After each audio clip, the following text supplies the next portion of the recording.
xem du lê vã thình lệ gỗ riêng in bò à sim bao bất thế à vợ dối thì lệ ý định kiên ca bà thiên ca vợ dối lâu đinh hầm vợ dối chim bò nghe ca đâm lại sông nhìn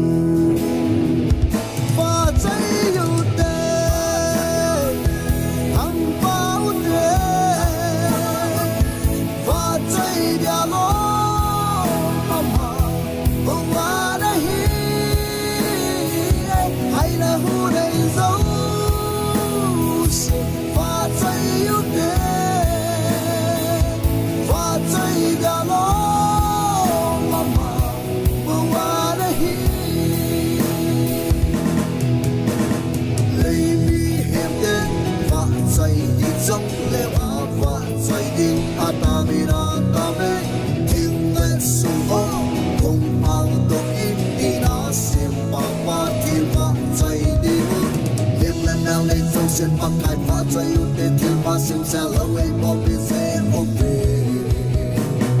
con muốn ăn gì đến xa con xóa hiện nay đập bê dễ ưu vì đám mà phá dây ta là xa đi xin đến đây lâu về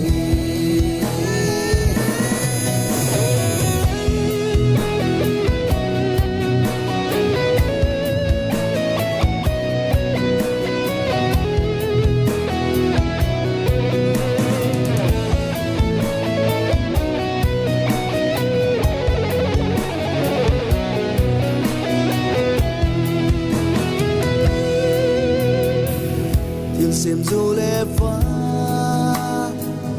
thình lệ gỗ riêng in bò à xin bao bất thế à vợ dối thì lệ ý tình kinh ca bà thiên ca vợ dối lâu đinh hầm vợ dối chim bò nghe ca đâm lại sông